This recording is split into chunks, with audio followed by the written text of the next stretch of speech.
Bismillahirrahmanirrahim. Assalamualaikum warahmatullahi wabarakatuh. Waalaikumsalam warahmatullahi wabarakatuh. Alhamdulillahi wa kafa wa salatu wassalamu ala rasulihil mustafa wa ala alihi wa ashabihi wa man ihtada amma ba'd.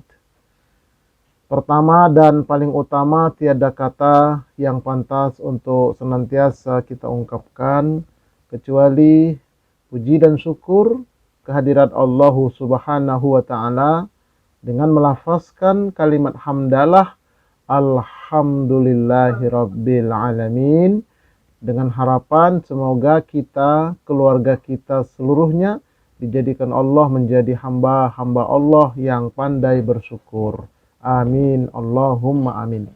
Salawat beruntaikan salam, semoga pula Allah sampaikan keharibaan uswatun hasanah kita, Nabi kita Muhammad sallallahu alaihi wasallam, dengan harapan mudah-mudahan kita dan keluarga kita nanti di akhirat mendapatkan syafaat dari beliau. Amin, Allahumma amin. Baik, bapak-bapak, ibu-ibu, jamaah majelis ilmi via Zoom, yaitu bapak ibu alumni Fakultas Kedokteran Universitas Indonesia angkatan tahun 1900 berapa bapak ibu? 79 ya. 79 ya, dengan sandinya guru jurid. Nah, luar biasa ini. Baik, seperti biasa, ini sengaja saya ingin perkenalkan kembali bahwa saya punya majelis studi dakwah terapan, langsung kita terapin dalam kehidupan kita sehari-hari. Nah, itu channelnya adalah Ustadz Arifin Purba Official. Sudah lebih dari 170 video dan saya mohon maaf kalau saya selalu mengirim video kepada Bapak Ibu sekalian dengan harapan itu supaya tersebar saja dakwah ya. Nah, kemudian bagi yang belum subscribe, like and share, dan itu gratis insya Allah. Nah, kemudian ini sedikit daftar riwayat hidup juga, CV saya ya, Muhammad Arifin Purba, lahir di Medan tahun 66. Nah, tahun 66. Kemudian sudah menikah, punya putri dan putra, Butet dan Ucok ya. Alamat saya di Ciputat di Banten, dekat Situ Gintung yang dulu pernah jebol. Mungkin kalau Bapak Ibu melintas, boleh kontak nanti silaturahim ke rumah saya.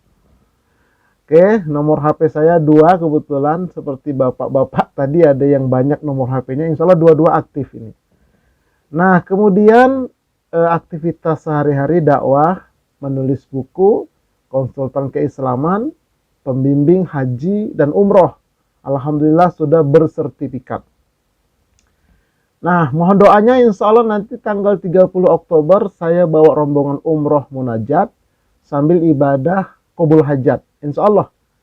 Dan kalau ada yang mau mesti daftar juga insya Allah masih bisa sih. Masih ada seat sedikit lagi, 29.900.000. Langsung landingnya di Madinah. Nanti pulangnya juga dari Madinah, insya Allah. Kemudian informasi berikutnya lagi ini penting saya sampaikan. Insya Allah tahun 2024 saya bawa rombongan haji smart tanpa antri 37 hari. Insya Allah dapat arba'in di kota Madinah. Ya, dapat arba'in di kota Madinah. Harganya 200 juta dan 260. Kalau yang 260 itu dapat bonus umroh sebelum haji atau nanti setelah pulang haji. Dan saya berikan manasik, privat manasik sebelum berangkat haji. Saya datang ke rumah calon jamaah haji, saya berikan manasik dan saya punya bukunya untuk itu, insya Allah. Nah, ini tentatifnya, sudah ada tentatif, jadi kami sudah teken kontrak di sana. Insya Allah ya, bisa nanti hubungin manajer kami untuk konsultasi atau keterangan lebih lanjut. Baik, hidup itu adalah pilihan. Allah berikan kepada kita 2 jalan pilihan. Ada jalan keburukan dan ada jalan kebaikan. Sebagaimana Allah berfirman, wa qulil haqq haqqu mir rabbikum faman syaa falyu'min wa man syaa falyakfur. Dan katakanlah wahai Muhammad, kebenaran itu datangnya dari Tuhanmu. Maka barang siapa yang ingin beriman, hendaklah dia beriman, dan barang siapa yang ingin kafir, biarlah dia kafir. Jadi sekali lagi, pilihan bukan takdir. Ada yang mengatakan enak ya, jadi ustadz ditakdirkan nanti masuk surga. Belum tentu. Apalagi kalau menjadi ustadz, maju tak gentar, tergantung yang bayar, bani piro sampean. Nah itu sudah menjual beli ayat, na'udzubillah min dzalik. Nah jadi sekali lagi, pilihan. Yang mau ngaji, silakan. Yang tidak ngaji juga silahkan. Begitu juga mau ke surga atau ke neraka, itu juga pilihan. Pilihan. Nah sekarang ini kita sedang memilih jalan menuju surga. Berdasarkan hadis Nabi. Waman salaka tariqan yaltalmisu fihi ilman. Sahalallahu lahu bihi tariqan ilal jannah. Barang siapa menempuh jalan untuk mencari ilmu, maka Allah akan memudahkan jalannya menuju ke surga. Hadis riwayat Imam Muslim. Alhamdulillah, kita sekarang sedang berusaha menuju ke surga. Nah, oleh karena itu, suami ngaji, istri ngaji, anak-anak ngaji, cucu-cucu arahkan ngaji. Insya Allah nanti kita semua masuk surga bersama keluarga. Amin. Ya Rabbal Alamin. Oke. Nah, Bapak Ibu sekalian, sebagaimana disampaikan tadi, ada sedikit quote di sini. Imam Malik mengatakan, zuhud bukanlah ketiadaan harta, akan tetapi mengosongkan kolbu dari harta. Nah, ini penting sekali nih. Ini kata-kata bijak ya, tapi isinya dalam. Nah, bisa ditinjau dari sudut pandang ilmu kolbu atau ihsan atau ilmu tasawuf. Dalam riwayat lain Imam Syafi'i mengatakan, letakkanlah dunia di tanganmu, letakkanlah akhirat di kolbumu, letakkanlah kematian di pelupuk matamu. Nah, jadi arahnya semua. Nah, jadi oleh karena itu kosongkan kolbu kita, jiwa kita dari harta. Jangan taruh di kolbu, pasti akan kecewa. Nah, terkait ini nanti dengan ilmu waris tentunya. Baik, terkait dengan harta yang ada pada kita itu, harta itu hendaknya kita infakkan atau kita zakatkan. Tuh. Kemudian harta itu boleh juga sebagian diwasiatkan, tapi syarat dan ketentuan berlaku. Atau harta itu dihibahkan atau dihadiahkan, boleh juga, ada syarat dan ketentuan berlaku. Nah juga harta itu diwariskan. Inilah terkait dengan harta. Ya, selain nanti dimanfaatkan atau digunakan. Nah, kalau ini kita laksanakan, ini semua ada tuntunan dan syariatnya dalam Islam. Insya Allah nanti di akhirat dia bernilai ibadah. Oke. Nah, tentang wasiat.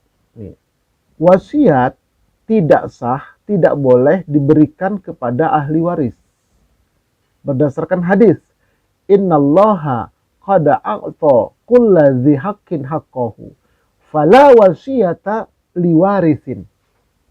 Sesungguhnya Allah telah memberikan hak kepada setiap yang memiliki hak. Itulah namanya ilmu faraid atau ilmu waris. Ada setengah, ada seperempat, ada seperdelapan, ada 2/3 dan seterusnya. Nah, oleh karena itu tidak ada wasiat untuk ahli waris.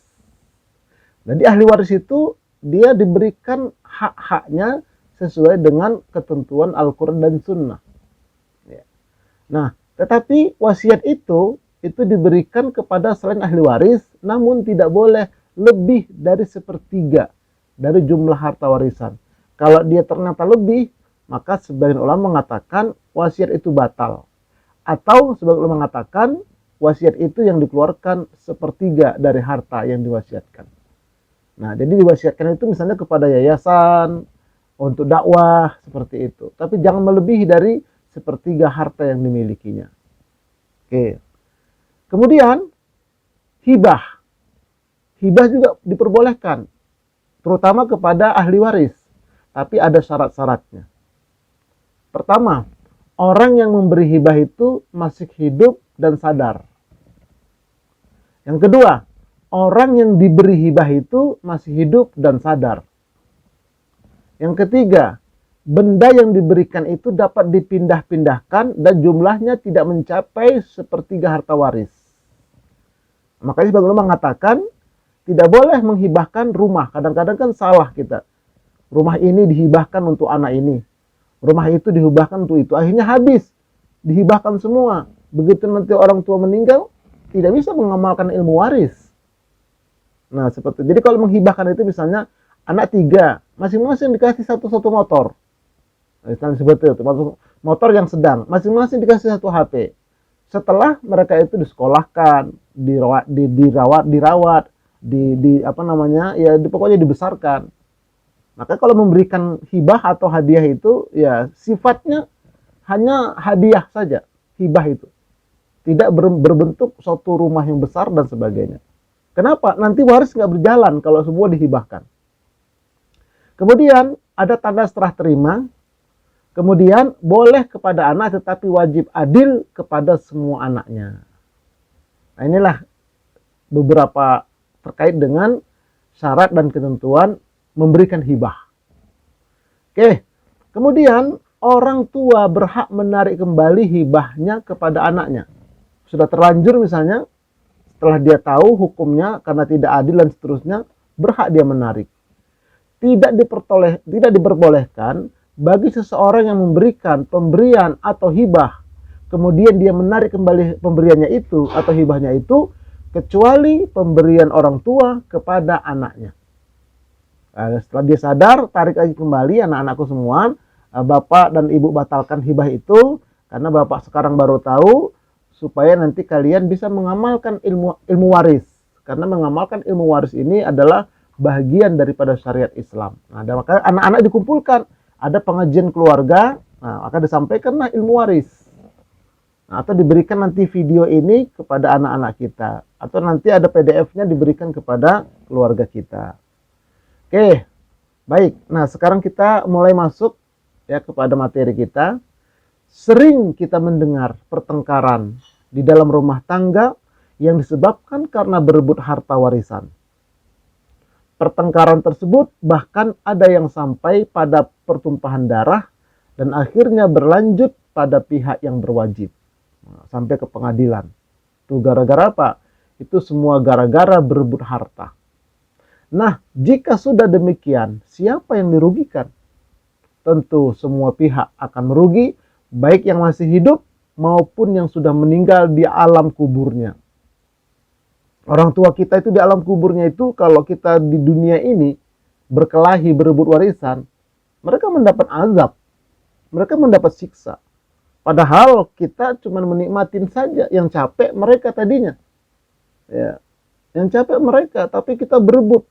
Itu banyak itu kasus itu di masyarakat. Dan saya sering itu diundang untuk mengadakan konsultasi dengan mereka itu. Nah, kemudian disebutkan dalam hadis. Ini hadisnya, qala al-mayyitu yu'adzabu fi qabrihi bima niha alaihi.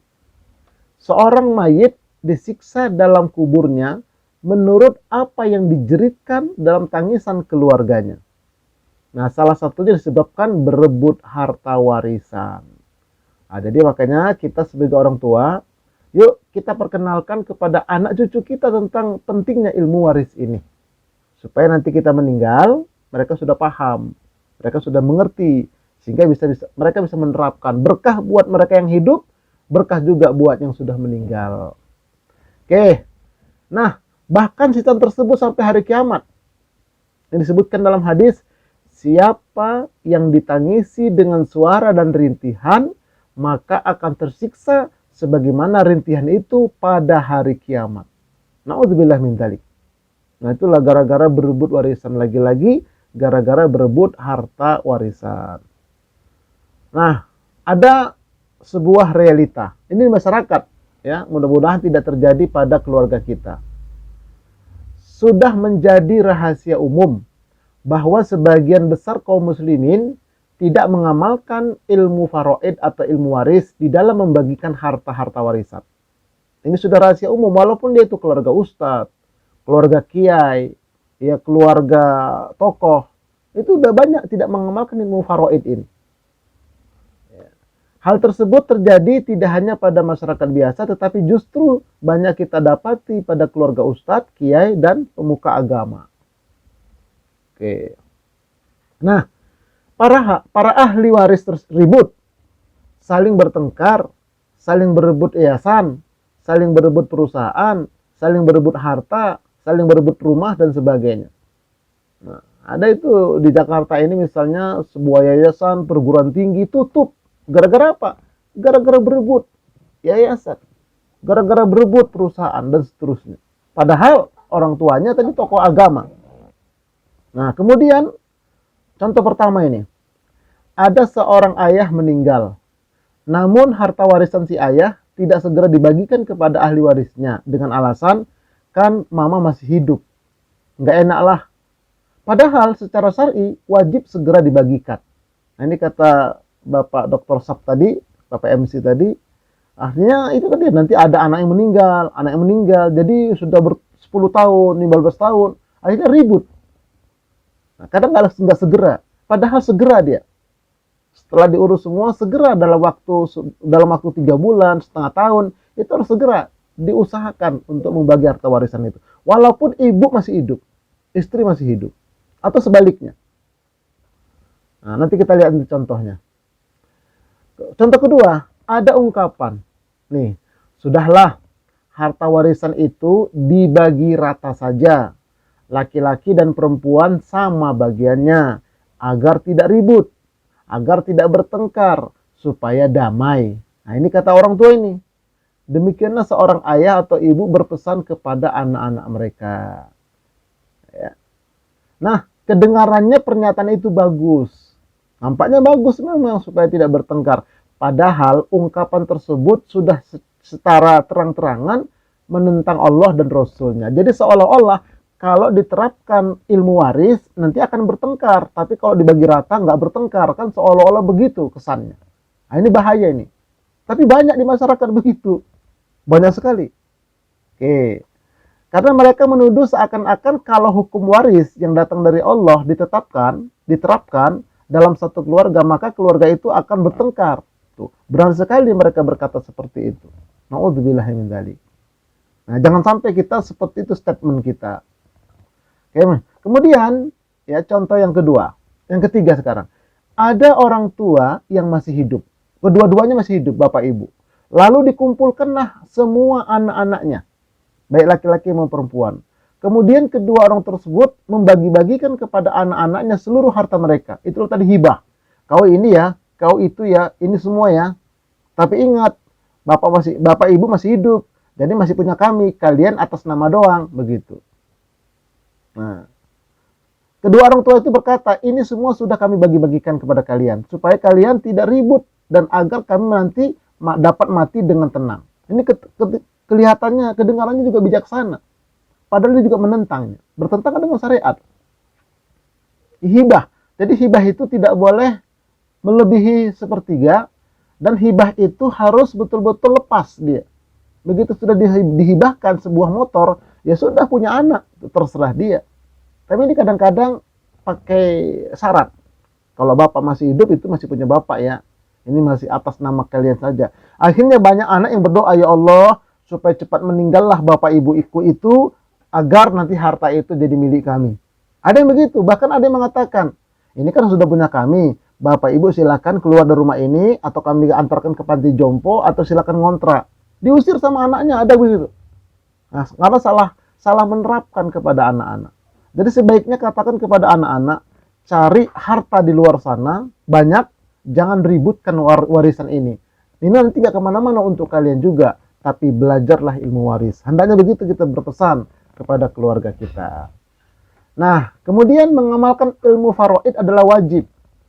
Bagi laki-laki ada hak bagian dari harta peninggalan ibu bapak dan kerabatnya. Dan bagi wanita ada hak bagian pula dari harta peninggalan ibu dan bapak dan kerabatnya. Baik sedikit atau banyak menurut bahagian yang telah ditetapkan. Ini dalilnya wajib kita menerapkan ilmu waris atau pembagian waris kepada keluarga kita.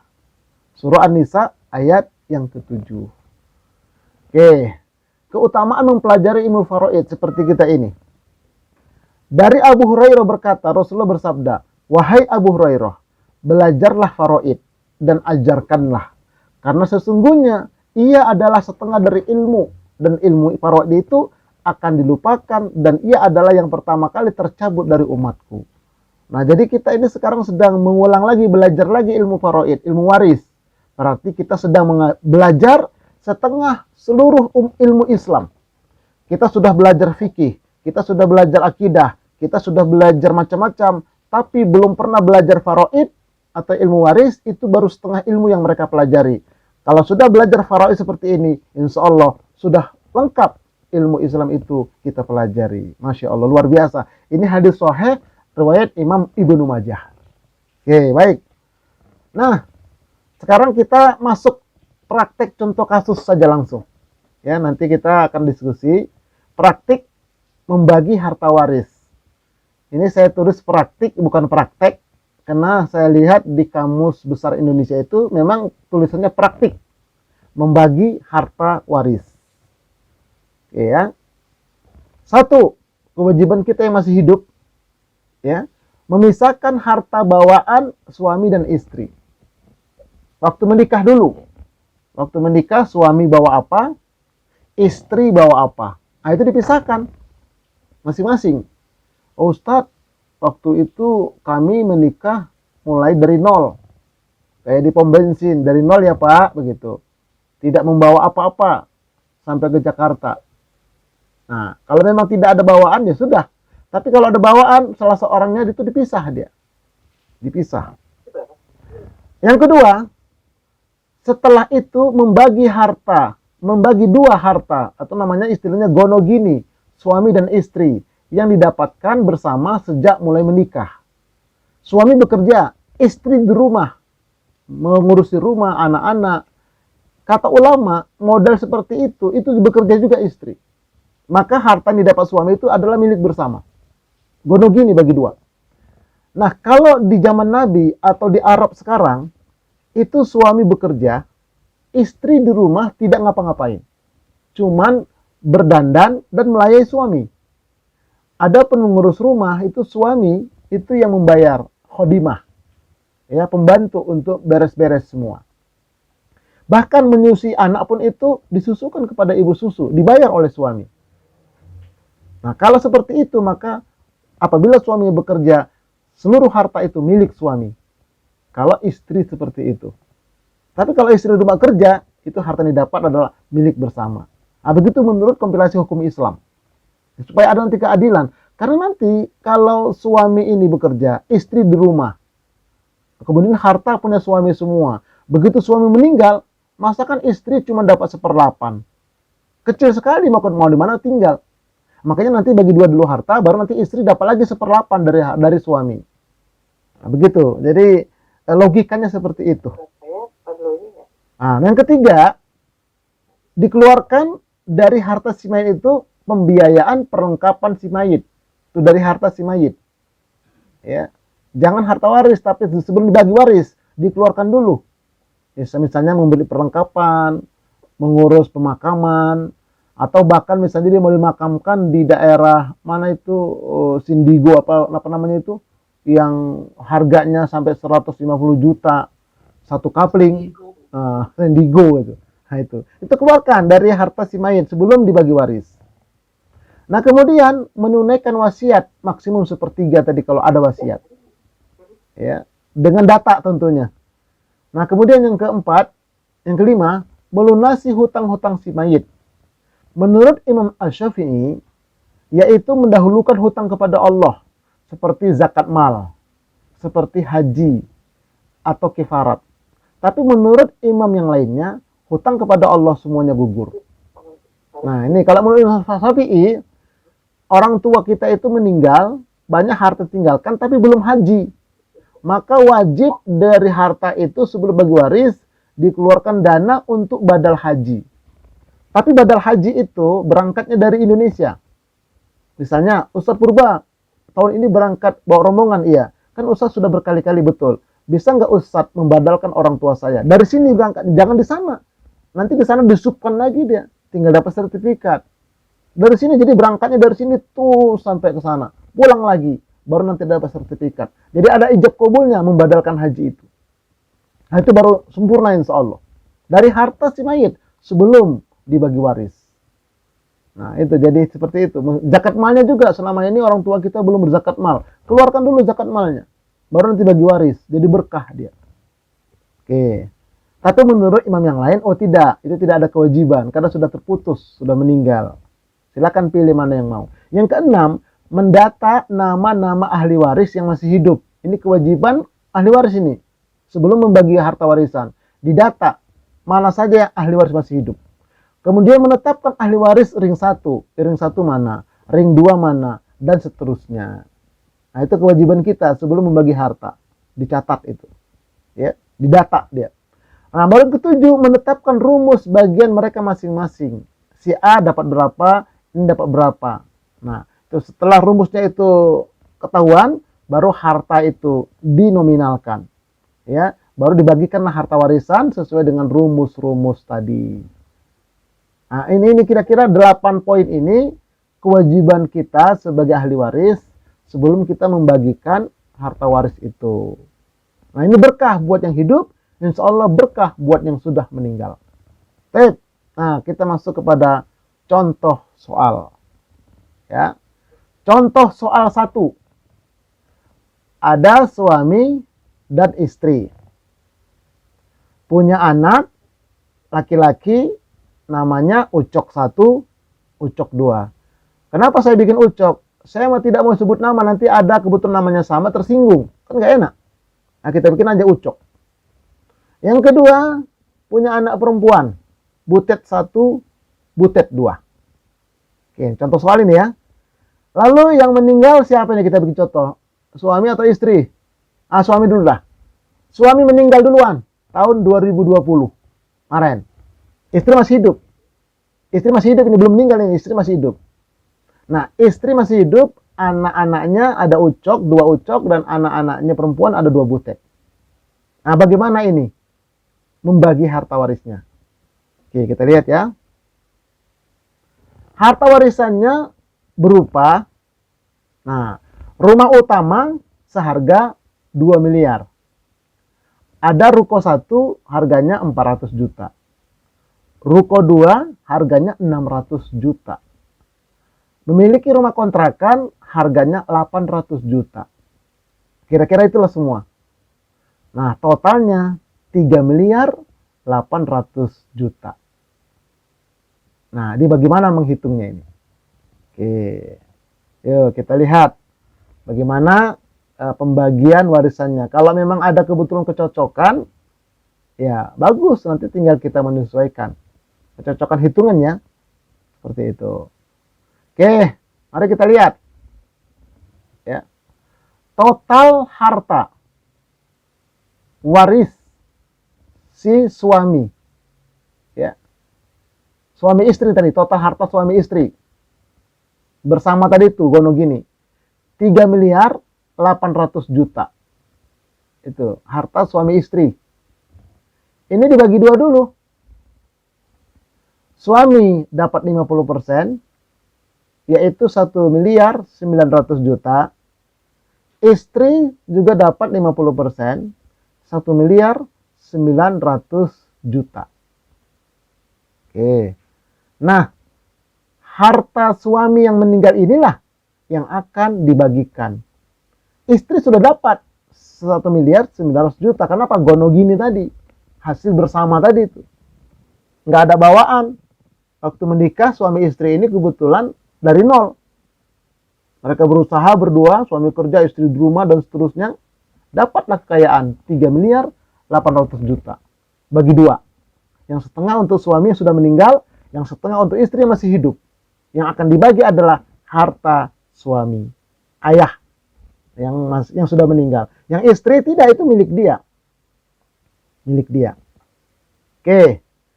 Nah, pembagian harta waris suami almarhum yang 1 miliar 900 juta itu. Nah, dibagikan kepada istri, mendapat 1/8 dari 1.900.000.000. 1/8-nya adalah 237.500.000. Itu 1/8 dari 1.900.000. Nah, jadi istri itu dapat 237 selain yang 1 miliar tadi, 1.900.000 tadi. Sisa dari itu untuk anak-anak. Nah, yaitu sisanya adalah 1.662.500.000. Itu dibagi 6. Dibagi 6. Kenapa dibagi 6? Karena ada ucok 1, ucok 2. Itu masing-masing dapat 2. Sudah 4. Kemudian ada butet 1, butet 2. Masing-masing dapat 1, dapat 1. Jadi 6. Maka dibagi 6. 2 bagian untuk laki-laki, 1 bagian untuk perempuan. Nah, jadi ucok 1 dapat 554.600.000 sekian. Begitu juga ucok 2. Butet 1 dapat 277.300.000 sekian. Butet 2 juga begitu. Nah, itu dari harta ayah. Harta ibu, oh kan ibu masih hidup. Ibu masih hidup. Ibu itu punya harta 237.500.000 tambah 1.900.000. Nah, dengan hartanya itu, ibu ini silahkan menikah lagi dia. Masih muda. Boleh dia menikah lagi. Dengan hartanya tadi itu. Jadi enak, jadi udah bersih. Kan sudah dapat harta kalian. Nah, mama menikah lagi. Nanti kalau mama meninggal, kalian nanti hitung lagi harta mama. Nanti kan kalau istri ini menikah lagi, nanti dikeluarkan. Itu harta bawaan istri. Bawaan suami barunya ada apa enggak? Begitu nanti. Nah, nanti yang ini yang dibagi kepada anak-anak ini lagi. Nah, begitu teknisnya. Bersih dia, enak hidup. Nggak bakal berantem. Karena udah dapat. Karena ada yang seorang, suami meninggal. Akhirnya nanti anaknya, nanti cucu ada yang meninggal. Cucu nanti ribut. Kok nggak dapat? Ya kan bapakmu meninggal duluan. Padahal ada hak bapaknya itu dari harta ayahnya. Tapi karena nggak langsung nggak dibagi, atau karena dibagi menurut pemahaman orang, kalau istri cuma dapat 1/8, mau tinggal di mana istri itu? Padahal dia ikut nyari selama ini. Tapi kalau sejumlah ini, kan masih bisa rumah utama tadi masih bisa dia tempatin. Ini masih rumah mama, bagian mama. Karena masih ada tadi setengah harta gonogeni mama sama bapak kamu. Kan begitu harusnya. Nah, ini harus diterangkan ini kepada masyarakat. Supaya masyarakat itu termotivasi untuk mengamalkan ilmu faraid, ilmu waris. Nah, karena banyak orang nggak mengamalkan seperti tadi. Kalau cuma dapat 1/8 si istri, mau tinggal di mana dia? Mau tinggal di mana si ibu? Makanya kata orang, ya udahlah, kasihan mama masih hidup. Karena ini begitu. Karena tidak ada penjelasan yang detail. Oke. Nah, ini contoh ya. Ini contoh. Kemudian yang berikutnya lagi, jika yang meninggal duluan adalah istri, sekarang kebalikan. Tadi yang meninggal suami. Nah, sekarang kita ambil contohnya yang meninggal istrinya. Supaya nanti suaminya dengan hartanya bisa menikah lagi. Bagaimana ceritanya itu? Mari kita lihat. Sebagaimana tadi pembagian harta waris almarhum dibagi 2. 1.900.000. Ini harta si istri yang sudah meninggal. Nah, maka suami mendapat 1/8 karena punya anak. Kalau istri tadi dapat 1/4 suami. Kalau istri dapat 1/8, suami dapat 1/4 dari 1.900.000 yang gonogini tadi. Maka suami mendapatkan 475 juta. Tuh, bagian suami dari harta istri. Hasil gonogini tadi. Nah, sisanya untuk anaknya. Untuk anak-anak. Yaitu 1.427.025 juta. Itu dibagi 6. Ya, untuk ucok pertama 475 juta. Ucok kedua juga begitu. Untuk butet 1, 230.500. Butet kedua juga begitu. Nah, kemudian untuk suami masih hidup, dia punya harta 1.900.000 tambah 475 tadi. Nah, dengan hartanya itu, silakan suami menikah lagi. Kan enak, bersih. Nah, bapak menikah lagi ya, harta mamamu sudah kalian bagi-bagi. Punya bapak, ya nanti kalau bapak meninggal. Ini enggak, kadang-kadang harta bapaknya, emaknya dibawa semua, dia kawin lagi, akhirnya dibawa sama istri mudanya semua. Anak-anak gigi jari tak dapat. Karena menganggap itu harta semua punya suaminya, punya suami yang dianggap begitu. Padahal tidak. Istri bekerja kok di rumah. Harta bersama, dapat bersama kok. Makanya bagi dua. Nah, kalau kita bagi seperti itu, harta istri mak kita itu kita dapat, bapak mau menikah lagi silakan Pak. Nah, tapi hubungan tetap baik. Nah, begitu supaya nanti kalau bapak meninggal, kemudian nanti dipisahlah harta bawaan bapak sama harta bawaan istri yang baru. Ada nggak dia bawa? Kalau nggak ada ya bagi nanti. Dapat anak-anak ini dari harta bapaknya lagi. Nah ini ya, ini contoh kasus kedua kalau yang meninggal itu adalah istrinya. Lanjut satu lagi. Contoh kedua, ini suami ini. Suami punya dua istri. Ini contohnya nih. Istri satu, istri dua. Kemudian istri pertama meninggal duluan. Selang berapa tahun, ya, suaminya menikah dengan istri kedua setelah istri pertama meninggal. Tapi setelah menikah beberapa lama, suaminya meninggal pula lagi belakangan. Harta belum dibagi. Harta belum dibagi. Nah, ini bagaimana caranya ini? Nah, sementara dari istri pertama, suami itu punya anak dua, si Ucok dan si Butet. Kemudian menikah dengan istri kedua, punya anak satu, yaitu si Ucok. Nah, bagaimana ini cara membagi harta waris? Oke, yang istri kedua masih hidup. Dua masih hidup, Ucok, Butet, Ucok masih hidup semua. Oke, mari kita lihat. Yang akan dibagikan itu pertama adalah harta bagian istri pertama yang meninggal duluan. Itu kita bagikan dulu. Ya, itu kita bagikan dulu. Nah, harta warisan dengan istri pertama, nih, rumah utama seharga 5 miliar. Ruko 1, 600 juta. Ruko 2, 400 juta. Rumah kontrakan, 2 miliar. Total, 8 miliar. Nah, bagaimana cara pembagiannya? Oke, ya, ini dari istri pertama. Istri kedua, belum. Nah, harta waris suami dari istri pertama itu total harta dibagi dua. 8 miliar untuk almarhumah istri pertama, 50%. Yaitu 4 miliar. Kemudian untuk almarhum suami meninggal belakangan, 50% juga 4 miliar. Nah, dengan istri kedua kebetulan nggak nambah harta. Nggak nambah harta. Dengan istri kedua, masih hidup istri kedua. Nah, maka yang akan dibagi pertama adalah bagian istri. Istri pertama ini akan yang dibagi duluan. Oke, kita lihat pembagiannya. Pembagian waris dari istri pertama. Harta almarhumah istri pertama, wafat duluan tadi, 4 miliar. Gonogini tadi, 4 miliar. Itu dibagi almarhum suami, wafat belakangan, dia mendapat 1/4. Karena ada anak, dapat 1 miliar. Sisanya yang 3 miliar itu dibagi 3 untuk anak-anaknya. Karena ada 2 Ucok, 1 Butet tadi. Untuk Ucok ya 2 miliar dan untuk Butet 1 miliar. Tapi nanti Ucok kedua dari istri kedua nggak dapat dari istri pertama ini. Ucok dari istri yang kedua nggak dapat dia. Karena tidak ada hubungan dengan istri pertama. Tapi dengan harta suami bapak nanti dapat. Tapi dari istri pertama nggak dapat Ucok yang kedua. Nah, jadi inilah pembagiannya. Nah, kemudian suami masih punya lagi 4 miliar lagi. Nah, jadi inilah suami yang mendapatkan jadi 5 miliar dia. Nah, harta istri pertama sudah dibagi kepada anak-anaknya masing-masing dapat 2 miliar dan 1 miliar. Oke. Nah, inilah pembagian tahap 2.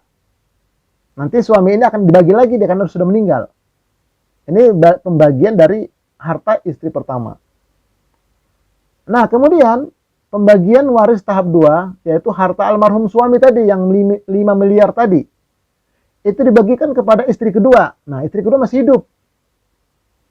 Dia istri kedua mendapat 1/8 saja, yaitu 625 juta.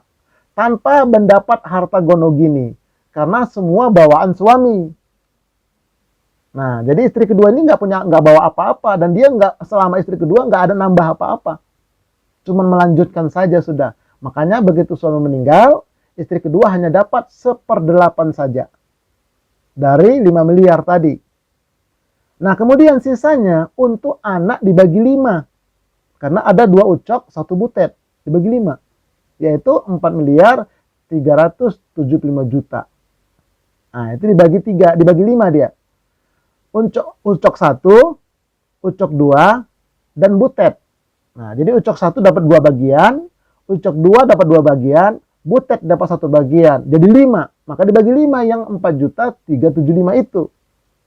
Dengan demikian, ucok mendapat 2 bagian yaitu 1 miliar 750 juta. Ucok kedua juga dapat 2 bagian 1 miliar 750 juta. Sementara butet dapat 1 bagian yaitu 835 juta. Nah, inilah pembagiannya. Seperti itu. Oke, dari harta suami, karena suami meninggal belakangan. Jadi istri kedua hanya mendapat 1/8 saja. Tidak dapat gonogini. Nah, kemudian anak-anak semuanya dapat. Baik anak dari istri pertama dapat, anak dari istri kedua pun dapat. Kenapa? Anak almarhum. Nah, nanti istri kedua ini dengan hartanya itu dia silakan menikah lagi. Oke. Dan nanti dari istri kedua ini, anak-anak ucok pertama dan butet nggak dapat dia karena nggak ada hubungan. Nggak ada hubungan darah. Tapi ucok 2 dapat karena itu ibunya. Nah, begitu sistemnya. Ya, makanya saya bikin diagram seperti ini supaya bisa ada gambaran lah setidak-tidaknya. Wallahu a'lam bishawab. Nah, ini mungkin kita akan lanjutkan nanti dalam diskusi kita. Oke. Assalamualaikum warahmatullahi wabarakatuh.